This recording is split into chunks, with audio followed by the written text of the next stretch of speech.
میری قوم کے جوانوں، تمہارے نبی کا فرمان ہے، میرے نبی کا فرمان ہے، ڈر نہیں لگتا؟ آج میری قوم کے ننھے ننھے بچے، چھوٹی چھوٹی عمر کے بچے، 16 17 سال کے بچے نشے کی طرف جا رہے ہیں۔ کوئی ایم ڈی کا نشہ، کوئی شراب کا نشہ، طرح طرح کے نشے نکل گئے، کوئی دواؤں سے نشہ کر رہا ہے۔ میں زیادہ نہیں، ایک واقعہ اس سلسلے میں عرض کرتا ہوں تاکہ آپ کو حیرت ہو کہ نشہ کتنی دردناک چیز ہے۔ حضرت امام مالک الدینار کہتے ہیں میرا ایک دوست تھا، عالم محدث اور فقیہ تھا، مرا تو کافر ہو کے، عالم محدث اور فقیہ کافر ہو کر کے مرا۔ اللہ کی پناہ، بولو معاذ اللہ، اللہ کی پناہ۔ ایمان پر خاتمے کی دعا کیا کرو، اس لیے کہ ایمان پر خاتمے کی گارنٹی کسی کی نہیں ہے۔ حضور شیخ عبد القادر جیلانی غوث پاک فرمایا کرتے تھے کہ جس دن میرا خاتمہ ایمان پر ہوگا وہی دن میرے لیے عید کا دن ہوگا۔ اور غوث پاک فرمایا کرتے تھے کہ جو ایمان پر خاتمے کی فکر نہیں کرتا، مجھے ڈر لگتا ہے کہ وہ کافر ہو کے مرے گا۔ نمازیں کتنی پڑھ لو، روزے کتنے رکھ لو، کوئی گارنٹی نہیں ہے ایمان پہ خاتمے۔ جب اللہ اپنی خفیہ تدبیر کرے تو نبی کا بیٹا بھی کافر ہو کے مر سکتا ہے۔ اگر اللہ خفیہ تدبیر کرے، نبی کا سگا بیٹا کافر ہو کے مر سکتا ہے۔ اگر اللہ خفیہ تدبیر کرے تو نبی کی بیوی کافر ہو کے مر سکتی ہے۔ اگر اللہ خفیہ تدبیر کرے تو نبی کا سگا چچا کافر ہو کے مر سکتا ہے۔ ہم کون ہیں؟ ہمیں تو کلمہ بھی نہیں یاد، ہم نے تو پوری زندگی کبھی فجر کی نماز میں مسجد کا منہ بھی نہیں دیکھا۔ آپ کہیں گے نبی کا بیٹا، وضاحت کر دوں تاکہ جنہیں نہیں پتا ہے، نوح علیہ السلام کا بیٹا کافر ہو کے مرا، لوط علیہ السلام کی ایک بیوی کافر ہو کے مری، ابراہیم علیہ السلام کا سگا چچا آزر کافر ہو کے کفر پہ مرا، کفر پہ۔ غور کیجئے اللہ کے بندو، غور کیجئے، یہ اللہ کی خفیہ تدبیر ہے اور اس کی شان دیکھو۔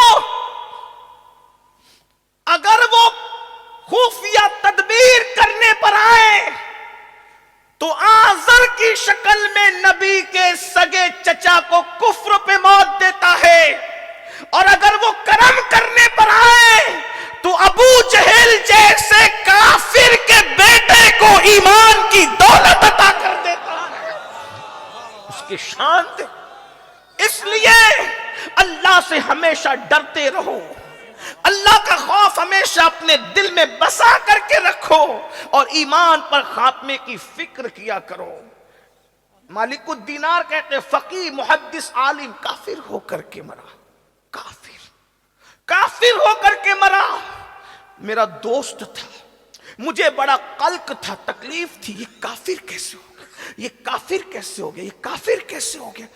میں دعا کرتا تھا اللہ مجھے دکھا دے وہ بندے کا حال، یہ کافر کیسے، یہ کیسے کافر ہو گیا، یہ کیسے کافر۔ ایک دن میں نے خواب دیکھا کہ وہ جہنم کے عذاب میں مبتلا ہے۔ میں نے اس کو قسم دے کر کہا سچ بتانا کہ تو کافر ہو کے کیسے مرا۔ اس نے کہا مالک مجھے ایک ایسی بیماری تھی کہ سب طبیبوں نے جواب دے دیا تھا کہ تو اچھا نہیں ہو سکتا، تیرا علاج نہیں ہو سکتا۔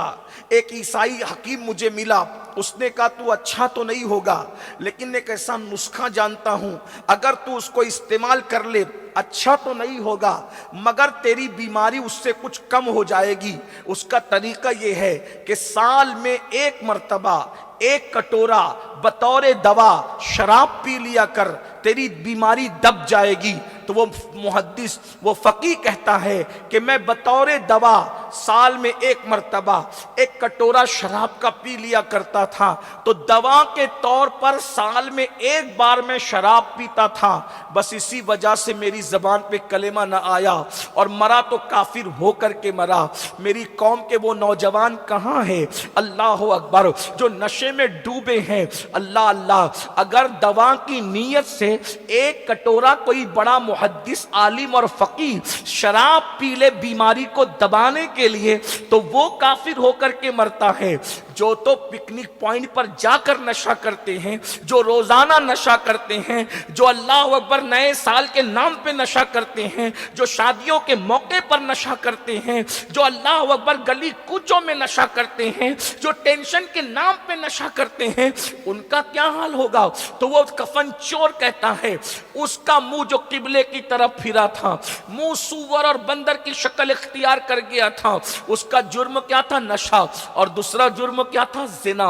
زنا کے متعلق زیادہ تو نہیں کہہ سکتے، لیکن اتنا حیا کے پردے میں ناجائز طور پر اپنی نفسانی خواہشات کی پورے کرنے کو زنا کہتے ہیں۔ اور یہ زنا کیا ہے؟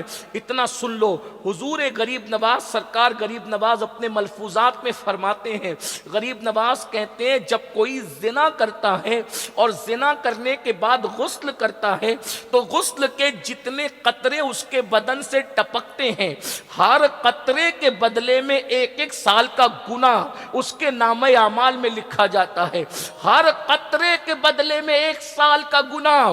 کتنے قطرے ٹپکتے ہیں غسل کے بعد؟ ذرا تصور میں تو لاؤ۔ اور جتنے قطرے ٹپکتے ہیں اتنے ہی شیاطین پیدا کیے جاتے ہیں، اور وہ سارے شیاطین قیامت تک جتنے پاپ اور جرائم کریں گے ان سب کا گناہ اس کے سر پہ ڈالا جائے گا جس کے زنا کی وجہ سے وہ شیاطین پیدا ہوئے۔ اور ایک بات مجھے اور یہاں یاد آئی، ہمارے بزرگوں نے فرمایا جو زنا کرتے ہیں اللہ ان کو لمحے کے بدلے میں صدیوں کی سزا دیتا ہے۔ وہ اس طرح سے کہ زنا کاروں کے گھر میں اللہ عیبی اولاد پیدا کرتا ہے، لنگڑی لولی اندھی اولاد پیدا کرتا ہے تاکہ یہ اپنی نسلوں کو دیکھ دیکھ کر بار بار دکھی ہوں۔ حالانکہ ہر ایک کے گھر میں ایسا نہیں، لیکن 99% لوگوں کے گھر میں ایسا ہی ہوتا ہے زنا کی وجہ سے۔ اب اس کا یہ مطلب نہیں کہ کسی کے گھر میں عیبی اولاد دیکھو تو اس پہ شک کرنے لگو کہ یہ بدکار لوگ ہیں، ایسا نہیں ہے۔ 1% لوگوں کے گھر میں اللہ عیبی اولاد اس لیے دیتا ہے تاکہ اللہ ان کے درجات بلند کرے، ان کو مقبولیت عطا کرے۔ تو یاد رکھنا، ذرا غور کیجئے، آج گندی فلموں کی وجہ سے، زنا کی فلموں کی وجہ سے، گندی پکچروں کی وجہ سے آج ہمارے لڑکے اور لڑکیاں زنا کو فیشن سمجھ رہے ہیں۔ لیکن میں ان کے سامنے یہ بات رکھ دوں، قبر میں جانا ہے، کب تک زمین پہ دندناتے پھرو گے؟ کب تک زمین پر پاپ کرو گے؟ کب تک اللہ کے غضب کو دعوت دو گے؟ کب تک اس کے غضب کو چیلنج کرتے رہو گے؟ یاد رکھنا، حدیث پاک میں آتا ہے اللہ کے سچے رسول صادق و مصدوق مصطفیٰ کریم رؤوف الرحیم صلی اللہ علیہ وآلہ وسلم فرماتے ہیں زنا کرنے والوں کو قیامت کے دن جہنم کی آگ کی قمیص پہنائی جائے۔ جہنم کی آگ کی قمیص۔ اگر ہم پر گیزر کا کیا ہوا گرم پانی بھی ڈال دے تو ہم برداشت نہیں کر سکتے۔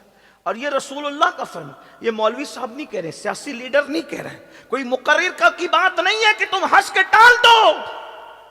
زنا کرنے والوں کے کان تک یہ آواز پہنچے، حضور علیہ السلام نے فرمایا ان کو قیامت کے دن جہنم کی آگ کی بنی ہوئی قمیص پہنائی جائے گی۔ اور اتنا ہی نہیں، حدیث پاک میں تو یہاں تک آیا جس عضو سے انہوں نے زنا کیا ہوگا اس پر جہنم کے ہتھوڑے برسائے جائیں گے۔ اسی پہ بس نہیں، سید المعصومین کان حیا جان حیا وجہ تخلیق حیا مصطفیٰ جان رحمت نے یہاں تک فرمایا زنا کرنے والوں کی شرم گاہوں پر جہنم کی آگ دہکائی جائے گی۔ کیا بنے گا ان لوگوں کا؟ آج فلمیں دیکھ کر جہاں لڑکے برائی کی طرف آمادہ ہیں وہیں پر لڑکیاں بھی برائی کی طرف۔ اس کو زنا کو آج فیشن کا نام دیا جا رہا ہے، زنا کو آج دوستی کا نام دیا جا رہا ہے۔ اور سن لو، زنا کرنے سے 3 مصیبتیں پہلے آتی ہے۔ نمبر 1، رزق گھٹا دیا جاتا ہے، نمبر 2 عمر گھٹا دی جاتی ہے، اور نمبر 3 چہرے پر لعنت برستی ہے، لعنت۔ جاؤ کتنے ہی قیمتی کریم اپنے چہروں پہ لگا لو، وہ لعنت کا خاتمہ کبھی کریم نہیں کر سکتا۔ اور اگر اللہ سے ڈر کے کوئی زنا چھوڑ دے، جب دل چمکے گا تو چہرے بھی چمکیں گے، اور اللہ کے خوف سے جو چہرے چمکتے ہیں وہ زمین کے اوپر بھی چمکتے ہیں، وہ جنازے کے اندر بھی چمکتے ہیں، وہ قبر کے اندر بھی چمکتے ہیں، اور میدان محشر میں خدا سے ڈر کر جنہوں نے گناہ چھوڑا ہے ان کے چہرے 14ویں رات کے چاند کی طرح چمکتے نظر آئیں گے۔ میری قوم کے جوانوں، میری قوم کے جوانوں، چاہے بچیاں ہو یا بچوں، میں آپ سے گزارش کرتا ہوں، جوانی بہت خوبصورت نعمت کا نام ہے جو تقریباً 16 سال سے شروع ہوتی ہے اور 50 سال تک کے چلتی رہتی ہے۔ جوانی آنے جانے کے لیے آتی ہے، ایک دن یہ جوانی کے خوبصورت لمحات چلے جائیں گے۔ میں قوم کی بیٹیوں سے بھی مخاطب ہوں، میری قوم کی بیٹیوں، آج تم بیوٹی پارلر تک جا رہی ہو، گلے میں دوپٹے کو مفلر کی شکل میں لٹکا رہی ہو، اللہ اکبر، باریک اور پتلے لباس پہن رہی ہو، اپنے دوپٹوں کو اللہ اکبر تم نے اپنا سر چھپانے کی بجائے فیشن کی طرح گلے میں لٹکانے کی کوشش کی ہے، اللہ اکبر۔ ہاتھوں میں چوڑیاں پہننے کے لیے کسی اجنبی مرد کے ہاتھ میں ہاتھ دیتی ہو، مہندی لگانے کے لیے اللہ اکبر فاسق اور کافر جو ٹائٹ جینس پہن کر کے بیٹھا ہے اس کے زانوں پر، اس کی رانوں پر تک ہاتھ رکھ کر کے مہندیاں لگاتی ہو، یہ آج فیشن بن چکا ہے۔ مہندی کی کلبیں شروع ہو گئی ہے، مردوں سے مہندیاں لگائی جاتی ہے۔ میں ان مسلمانوں سے مخاطب ہو کے کہتا ہوں، میرے بھائیوں، غیرت کہاں چلی گئی مسلمانوں کی؟ اپنی بیٹیاں کافروں کے جو وہ رانوں پر ہاتھ رکھ کر مہندیاں لگائے گی؟ یہ ہاتھ کتنا قیمتی عورت کا، حضور نے کتنا، یہ ہاتھ عورت اپنے پیر کے ہاتھ میں بھی نہیں دے سکتی، اپنے امام کے ہاتھ میں بھی نہیں دے سکتی، چچا زاد بھائی کے ہاتھ میں بھی نہیں دے سکتی، پھپھی زاد بھائی کے ہاتھ میں بھی نہیں دے سکتی، خالہ زاد بھائی کے ہاتھ میں بھی نہیں دے سکتی۔ علماء کی توجہ چاہتا ہوں، ان کی معلومات میں اضافہ نہیں کروں گا، لیکن ان کی دعا لوں گا کہ اگر غلطی کر رہا ہوں تو میری اصلاح کریں گے۔ بہت نازک جملہ کہہ رہا ہوں، یہ عورتوں کا ہاتھ اللہ کے رسول نے فرمایا کہ عورتیں میرے ہاتھ میں بھی نہیں دے سکتی۔ رسول اللہ سید المعصومین، جس کے قریب سے کبھی گناہ گزر کے بھی نہیں جا سکتا، خطا جس کے قریب سے کبھی گزر کے بھی نہیں جا سکتی، حضور نے عورتوں کا ہاتھ اپنے ہاتھ میں نہیں لیا۔ جب عورتوں نے کہا مرد مصافحہ کرتے ہیں اور اپنا ہاتھ آپ کے ہاتھ سے ٹچ کر کے اپنے آپ پہ جہنم کو حرام کر لیتے ہیں، ہمیں بھی تو اجازت دو کہ ہم اپنا ہاتھ آپ کے ہاتھ میں دے کر کے اپنے آپ کو بھی جہنم سے بچا لیں۔ تو فرمایا لا افسا من النساء، میں عورتوں سے مصافحہ نہیں کرتا۔ ارے جب ایک امتی نبی کے ہاتھ میں اپنا ہاتھ نہیں دیتی تو تمہارا اتنا جگر کہاں سے آیا کہ تمہاری بیٹیاں چوڑیاں پہننے کے لیے کافروں کے ہاتھ میں اپنا ہاتھ دے رہی، مہندی لگانے کے لیے کافروں کے ہاتھ میں؟ عورت کو ہم نے سمجھا کیا ہے اور عورتوں نے خود کو سمجھا کیا ہے؟ آج کل کی عورتیں فلم، سیریل، یہی تمہارے لیے آئیڈیل ہے؟ سیدہ فاطمہ الزہرا کی زندگی کو آئیڈیل نہیں بناؤ گے؟ محرم کے 3 دنوں میں امام حسین کے غم میں رونے والوں، کیا رسول اللہ کی امی جان کی زندگی تمہارے لیے آئیڈیل نہیں بن سکتی؟ شربت اور کھچڑا سنیت نہیں ہے، صرف اصل سنیت تو اہل بیت کا کردار ہے، اہل بیت کے نظریات ہیں۔ میں اپنی قوم کی بہنوں سے کہتا ہوں، مردوں کے سامنے بے پردہ آ جاتی، آدھی آستین کے کپڑے پہنتی ہے، پتلے کپڑے پہنتی ہے، برقعے اتنے خوبصورت پہنتی ہے کہ نہ دیکھنے والا بھی دیکھے۔ آج سے 900 سال پہلے حجت الاسلام امام غزالی نے فتویٰ دیا تھا کہ عورتیں ڈیزائن والا برقع نہیں پہن سکتی، اس لیے کہ اسلام، توجہ، اسلام برقع پہننے کا حکم نہیں دیتا، اسلام پردہ کرنے کا حکم دیتا ہے۔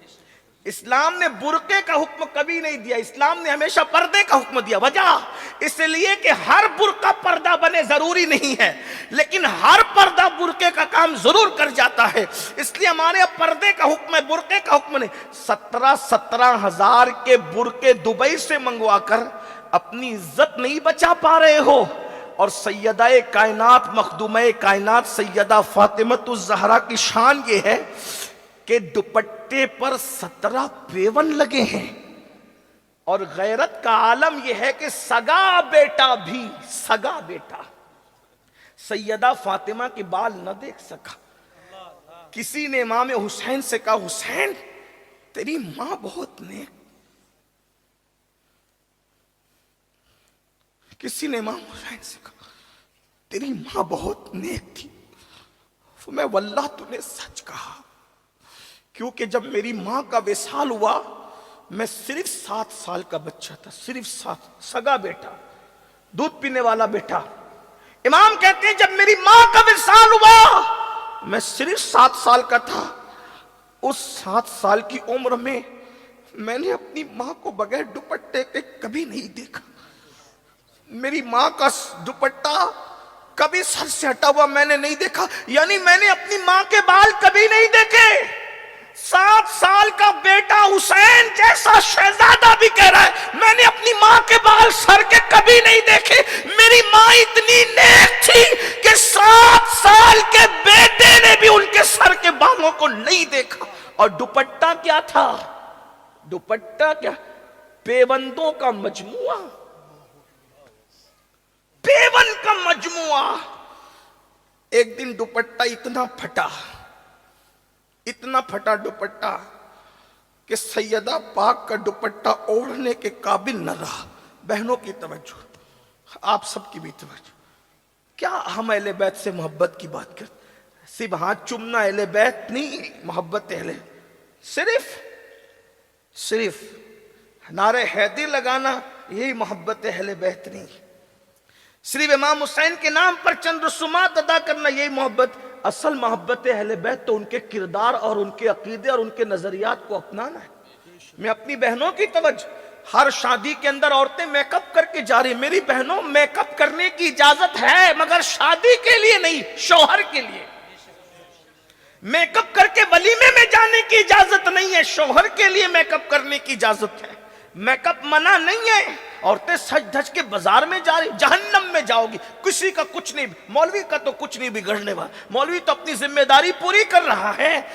آقا فرماتے ہیں جو عورت صرف خوشبو لگا کے گھر سے نکلتی ہے، آقا ارشاد فرماتے ہیں اور اس کی خوشبو لوگوں کو اپنی طرف مائل کرتی ہے، ایسی عورتیں قیامت کے دن زانیہ عورتوں کی حیثیت سے اٹھائی جائے گی۔ بچیاں کالج میں سج دھج کے جا رہی ہے، سور کے جا رہی ہے، میرے آقا فرماتے ہیں جو عورتیں سج دھج کے گھر سے نکلتی ہے کہ لوگ اس کو دیکھیں، قیامت کے دن اس کی چمڑی آگ کی کینچی سے کاٹی جائے۔ میں تو عورتوں کو دیکھتا ہوں تو مجھے اتنا ترس آتا ہے کہ جو عورتیں صرف ڈانٹنے پہ رو پڑے، یہ اللہ کا عذاب کیسے برداشت کر پائے؟ عورتیں اتنی نازک مزاج ہوتی ہے ڈانٹنے پہ۔ میں نے کئی بار تجربہ کیا کہ کبھی بدبو کی جگہ سے گزرنا ہو رہا ہے تو مرد نارمل چل رہے ہیں، لیکن بدبو عورتیں اتنی نازک مزاج ہوتی ہے، اللہ ان کی نزاکت کو اور بڑھا دے، اتنی نازک مزاج کہ مرد بدبو میں نارمل چلتے، عورت فوراً کپڑا رکھتی ہے۔ مجھے بتاؤ میری بہنوں، ہنسنے کی بات نہیں، جب تم گٹر کی بدبو برداشت نہیں کر پا رہی ہو تو تم جہنم کی بدبو کیسے برداشت کر پاؤ؟ جب تم کسی کی ڈانٹ برداشت نہیں کر پا رہی ہو تو وہ بڑے بڑے وہ ہتھوڑے جو جہنم میں اللہ نے تیار کر رکھے ہیں، حدیث پاک میں آتا ہے جہنم کا ہتھوڑا اتنا بڑا ہے کہ تمام جنات اور انسان مل کر بھی اس ہتھوڑے کو اٹھا نہیں سکتے، جس سے عذاب دیا جائے گا جہنمیوں کو۔ یہ حضور کی حدیث ہے صلی اللہ علیہ وآلہ وسلم۔ تو بات دور نکل گئی، میں بات سمیٹتے ہوئے کیا عرض کر رہا تھا، سیدہ کائنات کا دوپٹہ اتنا پھٹ گیا ایک دن، استعمال کے قابل نہ رہا۔ تو مولا علی نے وہ دوپٹہ دیکھا تو کہنے لگے سیدہ آپ کا دوپٹہ اتنا پھٹ گیا ہے کہ یہ پہننے کے قابل نہیں ہے، لیکن یہ بات بھی بڑی ہے، اتنا دوپٹہ پھٹنے کے بعد بھی سیدہ نے مولا علی کو نہیں کہا کہ مجھے دوپٹہ لا کر دو۔ مولا کائنات کہتے ہیں فاطمہ جیسی عورت قیامت تک پیدا نہیں ہو سکتی، کیونکہ اس نے پوری زندگی مجھ سے کوئی فرمائش ہی نہیں کی۔ پوری زندگی مجھ سے کوئی کچھ نہیں مانگا. مولا علی کہتے ہیں پوری زندگی مجھ سے کچھ نہیں مانگا, کبھی فرمائش نہیں کی, اس لیے کہ فاطمہ مانگنے والی کا نام ہے ہی نہیں, فاطمہ تو دینے والی کا نام ہے. اس لیے کہ ہمارے مسلک میں یہ ہے, ہمارے مسلک میں یہ ہے کہ جب سیدوں کو شجروں سے نہ پہچانا جا سکے, شجرے غلط ملت ہو جائیں اور ہر کوئی صاحب شجرہ بننے لگے, تو صوفیہ کہتے ہیں جب سیدوں کو شجروں سے نہ پہچانا جا سکے تو دو چیزوں سے انہیں پہچاننا, یا تو ان کی سخاوت سے پہچاننا, یا تو ان کی معافی کی عادت سے ان کو پہچاننا. ارے جب سید اتنا دیتا ہے تو سیدہ کے دینے کی شان کا عالم کیا ہوگا. آؤ در زہرا پر پھیلائے ہوئے دامن, آؤ در زہرا پر پھیلائے ہوئے دامن, نسل ہے کریموں کی لجپال گھرانہ ہے. نعرہ تکبیر, نعرہ رسالت, ذکر سیدہ کائنات. ارے جس کے بیٹے اتنا دیتے ہیں کہ لوگ لے لے کر کہتے ہیں خواجہ ہند وہ دربار ہے آلات. نینوا والو, یہ کتنے نمبر کا بیٹا ہے سیدہ کا, کتنے نمبر کا بیٹا ہے؟ سیدہ فاطمۃ الزہرا, ان کے بیٹے امام حسین, ان کے بیٹے امام زین العابدین, ان کے بیٹے امام محمد باقر, ان کے بیٹے امام محمد جعفر الصادق, ان کے بیٹے امام موسیٰ کاظم, ان کے بیٹے سید محمد ادریس, ان کے بیٹے سید ابراہیم, ان کے بیٹے سید عبدالعزیز, اور ان کے بیٹے سید عبدالعزیز کے سید نجم الدین, ان کے بیٹے سید غیاث الدین, اور ان کے بیٹے سیدنا معین الدین غریب نواز. جب اتنے بعد کا بیٹا اتنا سخی ہے تو اس کی اوپر کی دادی کتنی سخی ہوگی. آؤ در زہرا پر پھیلائے ہوئے دامن, نسل ہے کریموں کی لجپال گھرانہ ہے. اور بھیک مجھ کو بے طلب دیا, تو بڑی سخی ہے فاطمہ.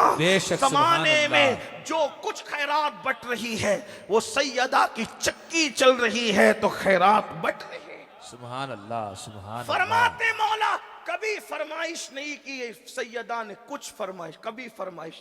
آج تو عورتوں کا حال یہ ہو گیا, ہر شادی پہ نیا ڈریس چاہیے. نہیں ہے پڑوسن کو ملا مجھے بھی چاہیے, اس کو ملا. میری بہنوں, ڈریس اور زیور کے چکر میں تو تم تباہ ہو, آخرت کی فکر کرو.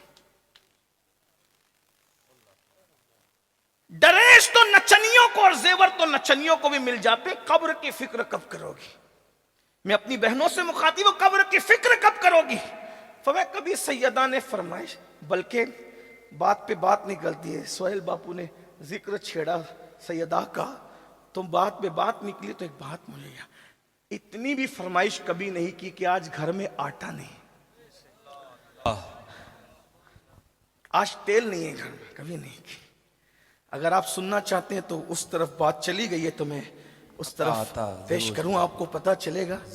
مولا کائنات جنگ میں مصروف تھے, جنگ کی مصروفیات تھی. توجہ عرض کر سکتا ہوں نا؟ جی جی. آپ تھک تو نہیں گئے نا؟ سردی میں مجھے ڈر لگتا ہے کہ میں نے جلدی گفتگو ختم کرنا. اس کی وجہ یہ ہے کہ حضور کی امت کا خیال کرنا ہم پہ لازم ہے. جب نماز مختصر کی جا سکتی ہے لوگوں کا خیال کر کے, اللہ, تو تقریر کیوں لمبی کریں؟ موسم اچھا ہوتا ہے تو پھر ہم بھی کھلتے ہیں, لیکن ٹھنڈی کا موسم ہے, بوڑھے بچے سبھی ہیں. بہرحال چلیں بات اب میں اینڈ کی طرف لے جاتے ہوئے کروں. مولا علی جنگ کے ماحول میں ہیں, جنگ کی مصروفیت ہے, اور جنگ کی مصروفیت میں اتنے بیزی ہو گئے ہیں. ظاہر سی بات ہے جنگ کی مصروفیت کوئی معمولی تو نہیں ہوتی نا, جنگ کی مصروفیت اور پھر مولا علی جنگجو آدمی, بہادر آدمی, ایسا بہادر کہ میرے آقا نے کہا لا فتح الا علی, سبحان اللہ, لا سیف الا ذوالفقار. علی کی طرح بہادر کوئی جوان نہیں ہے اور ذوالفقار کی طرح کوئی تلوار نہیں. بے شک, بے شک. جس کی تلوار کی نبی جو ہے وہ ماں سبحان اللہ تعریف کرے, اور جس کی بہادری کی پھر وہ بہادر. تو پھر اتنے بہادر تھے مولا مشکل کشا, اتنے بہادر کہ اللہ اکبر، مولا مشکل کشا کا حال یہ کہ اگر کسی کے پیر پر پیر رکھ دے ہٹا نہیں سکتا بندہ. اللہ. بڑے بہادر تھے، بڑی بہادری تھی، اللہ نے بہت بہادری تھی. اتنے بہادر تھے مولا مشکل کشا پاک کہ 70 لوگ جس وزن کو نہ اٹھا سکتے تھے مولا کائنات اس کو ایک ہاتھ میں اکھاڑ لیتے. سبحان اللہ. اکھاڑا پھینکا. بہادری ان کا اپنا انداز تھا. اتنے بہادر تھے کہ جس کو جہنم تک پہنچاتے تھے ٹیڑھا ترچھا نہیں کاٹتے تھے، وہ برابر کاٹتے. اللہ. اس میں بھی مولا علی حیدر. بہرحال تو مصروف رہے، اور مصروفیت میں تقریباً ہفتہ گزر گیا. ایک ہفتہ گزرا، اور ایک ہفتے کے بعد جب راحت ملی تو مولا پاک گھر میں آئے اور سکون سے بیٹھے. تو سیدہ سے پوچھا کہ 7 دن کی مصروفیات تھوڑی کم ہوئی ہے تو دل چاہتا ہے کہ آج کچھ کھائیں. کیا پکایا تم نے؟ سیدہ نے کہا کہ 7 دن ہے، 7 دن سے گھر میں اللہ کی برکت ہے. سبحان اللہ. جواب دیکھیں ذرا، اچھے باپوں کی اچھی تربیت ایسے جملے نکالتی ہے. بے شک. جس کا بابا جانوروں کو بے مثال بنا دے، واہ. قصوہ اور یافور جہاں پہنچ کر مؤدب ہو جائیں، بے شک. اپنی شہزادی کی کیسی تربیت کی ہوگی. جس کی نگاہ انسان کو آسمان ہدایت کا تارا بنا دے، وہ نبی کا بدعہ، رسول اللہ کے جگر کا ٹکڑا، کیا شان کا مالک ہو. حضور کسی کو ایک بار گود میں لے لیں وہ بے مثال ہو جائیں. حضور جس کو روز رات و دن ہاتھوں میں لے کر کے اپنے سینے سے لگائیں، اپنی زبان چسائیں، خود ان کو بوسے بھی دیں، ان کو چومے بھی اور سونگھے بھی، اس سیدہ کی شان کو کون بیان کرے، کتنا بیان کرے. لیکن جواب کیا خوبصورت ہے. آج کل تو عورتیں ناشکری، گھر میں یہ نہیں وہ نہیں، جب سے شادی ہوئی ہے میں کبھی خوش نہیں ہوں، یہ ہے وہ. ناشکرا پن مت کرو، یہ جہنم کی نشانی اور جہنمی ہونے کی نشانی ہے. سیکھو، دین سیکھو. 7 دن سے اگر کسی کے گھر میں چولہا نہیں جلا، وہ عورت کیسا مہا بھارت مچائے گی گھر میں. لیکن یہ سیدہ کی شان ہے.